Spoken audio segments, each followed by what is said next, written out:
Yesterday was a very good day for books to enter my life. I got some really good book mail, and I also picked up a book in Waterstones that I had never heard of and I thought sounded really cute. So I have 3 books to haul for you because I also got another one in the post a few days ago that I am very excited about. So let me talk to you about the books that I have acquired recently and the books I'm going to be reading in this vlog. The first book that I acquired yesterday is Catabasis by R.F. Kuang. This is R.F. Kuang's latest book. Oh my gosh, it's very MC Escher with the cover, with the stairs.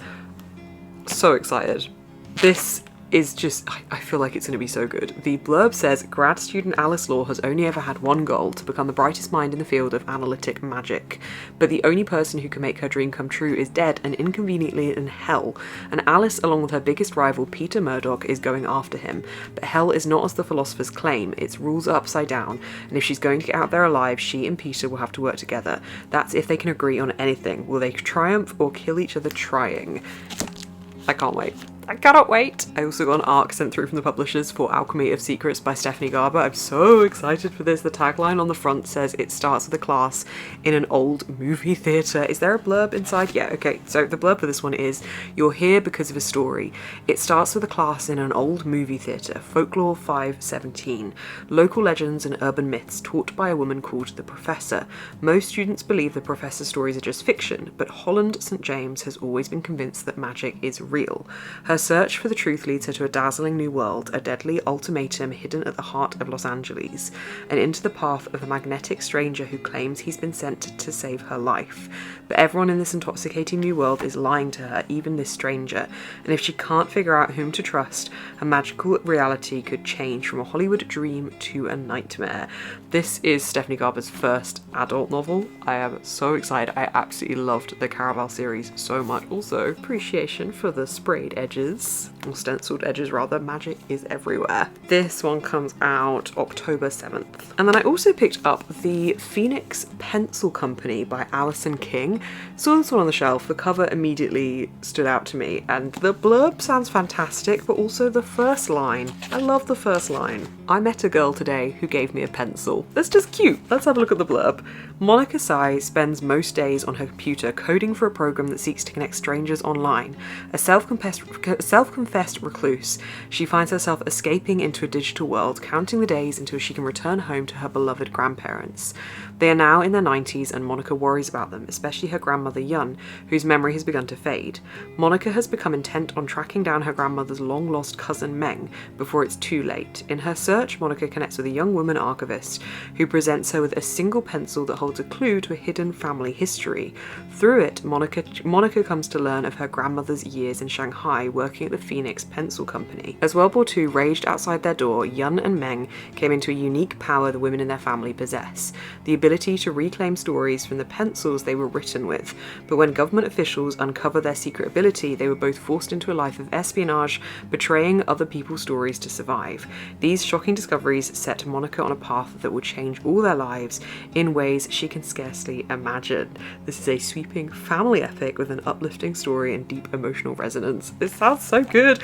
I think this sounds so unique, and I love the idea of the pencils being able to tell these stories. That sounds like a really lovely take on being able to see a family history for the main character, so very excited about this one. The books that I'm going to be reading in this vlog though, of course, I can't wait to start this. This is a heavy book. It's like 500 and something pages, I think, but it is a heavy book. It feels heavier than that, so I'm so excited to be reading this. But first, the other book that I'm going to be reading is They Own the Night. I have the e-arc of this. This is by Amy McCaw. This is a Dracula retelling set in the 1980s. Amy McCaw does fantastic nostalgic books. I really enjoyed the Mina and the Undead series, and this one is coming out very soon. It might even be out by the time you're watching this, but I am hosting the launch event for this in a couple of weeks from today, so I wanted to be able to read this and get my questions ready for the event. I'm enjoying this a lot. We're following 2 different characters, brother and sister, one of whom is, the brother is more like entangled in what's happening with the Dracula retelling thing, whereas the sister is investigating some murders that have been happening in her university town, and she's kind of digging further and further into that, but we're getting a retrospective narrative because she's being interviewed by a police officer in her like present day, and then we're seeing the events that are being talked about as they happen, and the kind of things she's telling the police officer versus what actually happened. So she's trying to solve these murders while her brother is getting involved in some vampire stuff that's happening. I love the way Amy McCall writes so much. The integration of the nostalgic feel of the writing and everything that's put into it from that perspective, but also the way that it incorporates such brilliant horror traits with vampires and other things like that as well. It's immensely fun, so I'm enjoying this very much, and as I said, once I finish this I shall be moving on to Catabasis. I really need to look at the pronunciation. I know Arf Kwang has done a couple of talks saying about the pronunciation, so I need to check for this.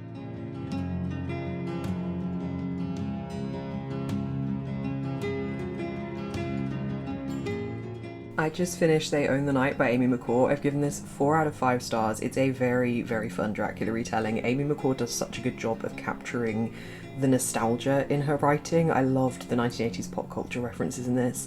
I love the mystery running through it. I loved seeing her take on the vampire lore. It was a really good time, so 4 out of 5 stars for this one. And next I'm going to be starting Catabasis by Arf Kwang. I'm so excited for this!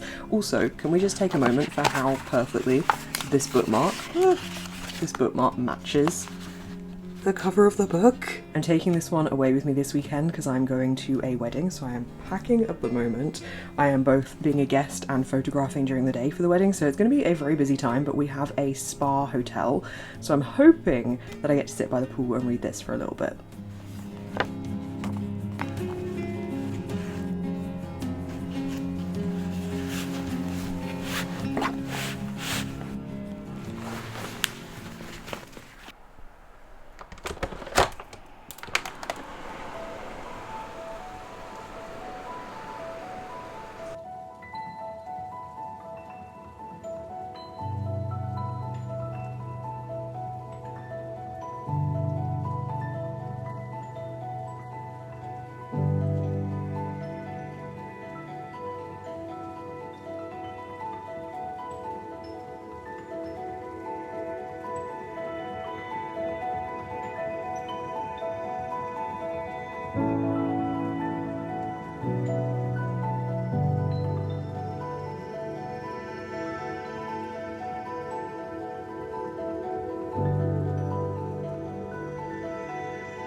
My partner's mum went to Coldplay the week before we did, and she told me that it felt like going to church, and that she's not a religious person, but that's how it made her feel.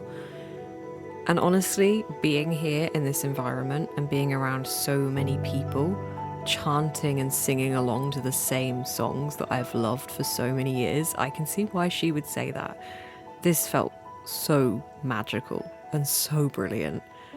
And it was such an amazing, amazing experience. This footage barely captures the joy that it felt being there, but oh my gosh, what a fantastic thing to be part of.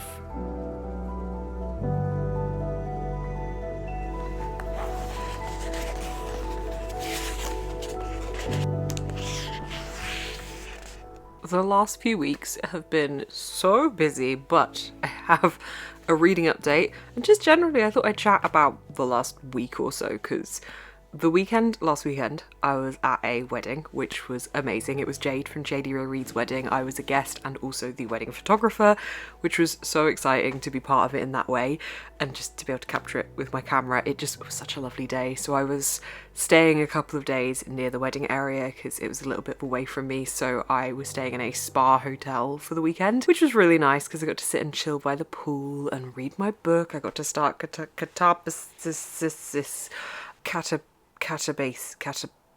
why does my brain struggle to read this word? Catabasis. I got to start that sat by the pool in this lovely chill hotel environment, which was perfect because, you know, you want a really nice calm environment to start reading a book about people going into hell. It was the perfect pairing of vibes. On Wednesday of the week just gone, it's currently Sunday again, so 1 week after the wedding, on Wednesday I went to London and I went to see Coldplay at Wembley, which was amazing. I last saw Coldplay in 2012. My life has changed a lot since then. Feels like a fair long time ago now. And it felt like such a full circle moment to be back seeing them again. And it felt so special and so emotional, and also just overwhelmingly brilliant. And oh, it was so good. They put on such a good show with the wristbands as well, and you got everything lighting up in front of you. It was so cool. So that was an awesome experience. We also went to Abbey Road to have a little look at the studios and then go into the shop, which is, I got this t-shirt. Such a cool shop. If you are at all a music fan, especially a Beatles fan, go to the Abbey Road shop at some point in your life. It's so worth it. There was some really good vinyl selections, not just Beatles stuff, really good vinyl selection, some really good like music-y tops and things, some general other bits. Really, really good shops. We went there as well, but just generally just had such a good time. I don't think I'm gonna get over Coldplay for ages, because honestly that was just one of the best experiences ever. That was such an amazing night, and I'm so glad I got to experience it, and I feel just so grateful to been able to be there and take that in. I just tried so hard to live in the moment of it. It was so good. It was so good. I want to have a little bit of a chat about Catabasis, which I do feel like I'm saying this differently in every clip of me talking about it, so I apologise for saying it in a different way every time. But Catabasis by R.F. Kuang. I am currently up to chapter 12, page 178. I love this so much. I was worried going into it that it would feel like it was too heavy and it would make me feel stupid when reading it, but actually the way that R.F. Kuang's written it is really digestible. There's humour in it that I think works really well to kind of break up the more heavier philosophical discussions that are happening in this, and also the dynamic between the two main characters, Alice and Peter, as well, offers a bit of variety from that philosophical discussion as well. But generally, the way that R.F. Kuang's written the clever intellectual debates into this, it doesn't feel like it's super intimidating. It feels like you can follow along with it. It's got a really clever magic system. So obviously what we know about this is that we're following two students from Cambridge who are going into hell to try and retrieve their professor. And they aren't quite sure what to expect. Like, there's been accounts of hell, but they don't really know what kind of structure it's going to have, what version of hell they're going to. So they're finding it out alongside the reader finding it out, but they're citing various different examples of hell that have been given before. Dante's levels of hell, for example, is mentioned, and just various different literature depictions of hell, and also like just talking about philosophers and general ideas of what hell is. So it's very interesting to see the lore that's gone into this and the way that R.F. Kuang has decided to contribute to that as well, I think is really clever, because you're getting a new version of hell in this writing that's also heavily influenced and inspired by previous versions of hell that we've seen depicted as well. So that's really interesting. But also I really like the way the magic system works in terms of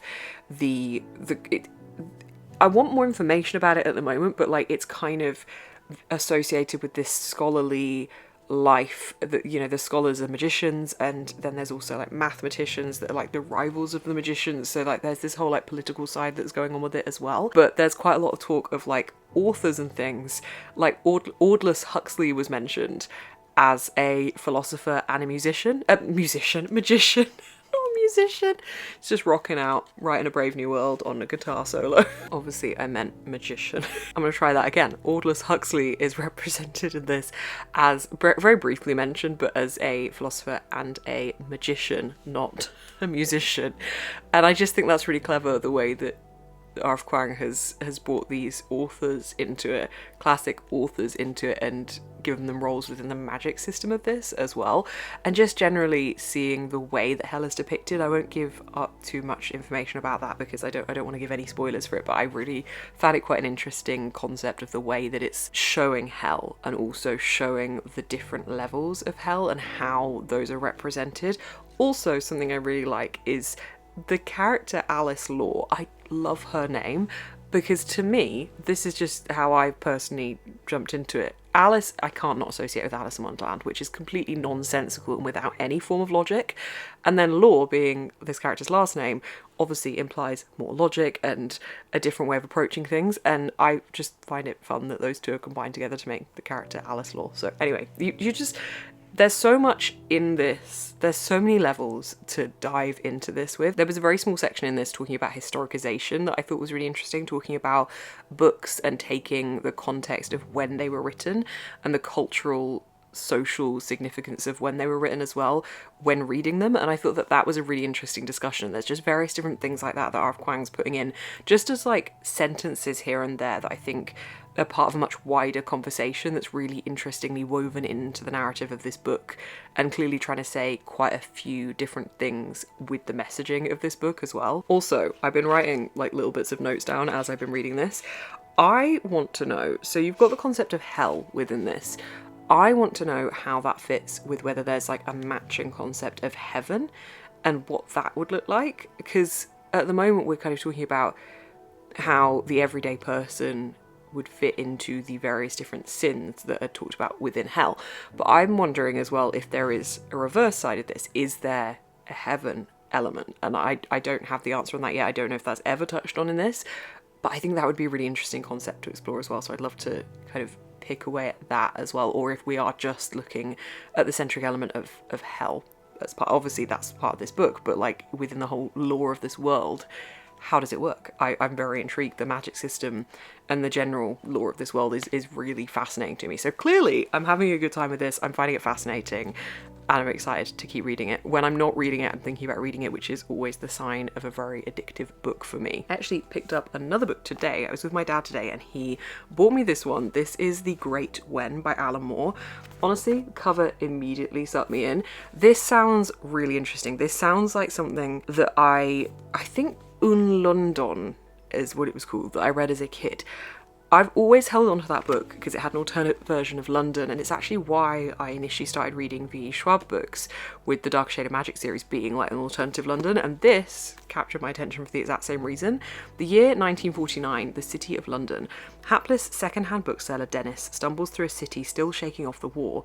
Whilst out procuring inventory, Dennis's life changes forever when he chances upon a book that shouldn't exist, an entirely fictional book from inside another novel. The book hails from the Great When, a magical shadow London where reality blurs with fiction and concepts like crime, poetry, and riot are incarnated as mystical beings that stalk the streets. This discovery brings terrible danger as the book's presence leaves the doorway open between the two Londons, and the Great When must remain a secret. Soon Dennis finds himself in the city's occult underbelly, negotiating with sorcerers, gangsters, and murderers, some imaginary, some very real, and all with plans of their own. If Dennis cannot return the book and close the gate, he risks dire repercussions. Really struggled with the end there. Neither London will ever be the same again. I just thought this sounded so cool. So yeah, my dad got me this one. Okay, I'm gonna chill for the rest of the day. I need to edit some photos from the wedding, and I think I'm just gonna stick some Gilmore Girls on whilst I do that.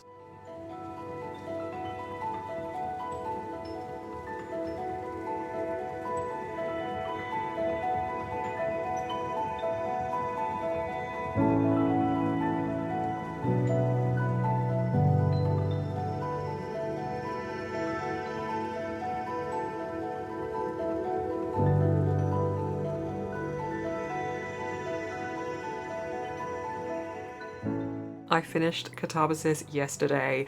I am still sitting in the feelings of this book. There was so much happening in this book, so much, and I won't be giving any spoilers, so I'm just gonna give an overall perspective of reading this. Obviously, I've talked about the process as I've been reading it, but final thoughts. First off, 5 stars. 5 out of 5 stars. Fantastic. I really thoroughly enjoyed this. This was incredibly captivating. It was told in a really interesting narrative. I particularly loved that when we met our main characters, not only did this immediately dive into the story, but it immediately dived into whatever the relationship between Alice and Peter was. And then it's only as you go further along with this narrative that you get to see little bits of their history and giving you context to building up to who we know them to be in the current storyline. And I thought that was done in a really good way, because I didn't really know whether they liked each other, whether they disliked each other, whether there was some kind of tension there, like why that would be there.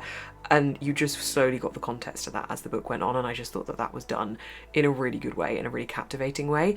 Also, what I thought was done in a really good way that followed along with this narrative is the idea of humanity and what it means to be human, because obviously this is set in hell and we're seeing like these lost souls around our characters who are still living and have gone to hell, but then there's all these souls around them, the shades, that are barely holding on to their human form in some cases. Some of them look more human, and they all kind of have these roles to fulfill whilst they're in hell to try and move on to the next stage. And it was a very interesting question and look at the different types of humanity there was and the different types of souls, and how people, like some people had held more onto their humanity than others, but also how this affected our main characters as the story went on, and seeing their grasp on their own humanity. That was very interesting, and I think that that for me added a whole other layer to the search that is the initial part of this, searching for their professor in hell. Obviously this is so clever, all the conversations about philosophy, about logic. It felt like it was stretching my brain, and I felt like I was able to critically read this in a way that really let me engage with it and think about it in a different way. And I love when books do that. I love when books really get me thinking and I can really just like delve into it. And I've been really enjoying seeing other people talking about this book as well that have finished it, and seeing different people's different takes on it. I think for me, this one is possibly my second favourite R.F. Kuang. I think The Poppy War is my absolute favourite. That is one of my favourite trilogies of all time. I love that so much. I think this sits under The Poppy War. I had such a good time with it, and it was so clever, so interesting. The depiction of hell was so interesting. Do you know what I'm really intrigued by is R.F. Kuang has referenced so many other depictions of hell and authors that have depicted hell, and just generally different representations of hell throughout history. And now R.F. Kuang is contributing to that with their own depiction of hell, and I just wonder in years to come how that's going to kind of add to that scape as well that was mentioned in this book. And it felt like a little bit meta in that sense, which was really cool as well. Oh, I just had such a good time reading this. It was so interesting, so different. 5 out of 5 stars. Fantastic. Okay, I have read my little TBR for this vlog. I hope you have enjoyed this video. I'm going to wrap this up now. Thank you so much for watching. I will see you in the next one.